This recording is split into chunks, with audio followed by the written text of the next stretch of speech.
بسم الله الرحمن الرحیم نحمده ونصلي على رسوله الكريم. زما عزتمندو امام رازی رحم الله علیه خپل تفسیر کې یو واقعه نقل کړې ده چې حضرت عیسی علیه السلام یو پیرا په سفر باندې تللو،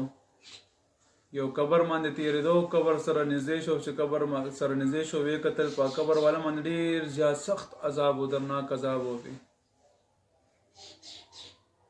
الله رب العزت عیسی علیه السلام ته دا معجزه ورکړه چې هغه ته ودا حالاتو پته لګېدله. نو دا حضرت عیسی علیه السلام لاړلو، بیا سمودا پس بیا راتلو، سفر نه واپس راتلو، په دغه قبرستان باندې بیا هغه سفر و، هغه قبرستان ته لاړو، هغه قبر یې بیا وکتو، هغه قبر ته چې ورغلو نو په هغه قبر ول باندې ډېر زیات خوشحالۍ وي. الله رب العزت دغه مړي دپاره فرشتې عزت او اکرام دپاره ودرولې وي. نو حضرت عیسی علیه السلام ډېر تعجب سره شو او 2 رکعاته نفل یې وکړو، مونځ یې وکړو، الله رب العزت نه دعا وغوښتله. الله رب العزت دعا وغوښتله چې یا الله زه مخکې تېرېدم په دې لاره باندې، دا کس خو ډېر زیات په عذاب کې ګرفتار و، په عذاب کې ګیر و، درته څنګه وبخلو؟ الله رب العزت پې وحي وکړله. الله تعالی ورته فرمایي چې کله دا کس په عذاب کې دا ډېر ګناهګار و، دا ما په عذاب کې گرفتار کړی و، خو دې چې کله وفات شو د ښځه بیماره و، حامله وه، او هغې نه پس د ده ماشوم وشو، او ماشوم چې کله غټ شو جومات ته قاري صاحب ته بوتلو، سبق یې ورسره ویلو. نو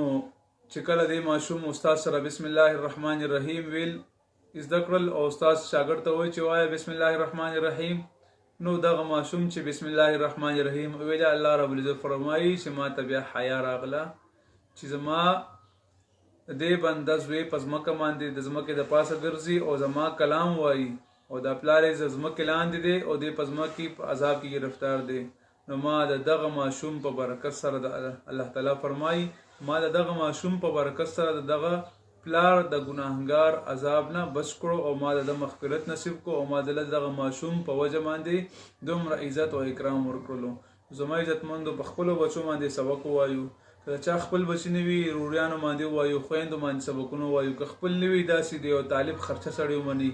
کلي کې یو غریب ماشوم وي یا د هیڅ وس نه رسي په مدرسه کې داخل کي، په هغه باندې څومره دا خرچه کوي، خرچه پې وکړي، دا هم په دغه کې راځي. الله رب العزت زموږ ستاسو حامي او ناصر وګرځېږي، او الله تعالی دې موږ تاسو ټول قرآن خوانه جوړ کړي. السلام علیکم ورحمة الله وبرکاته.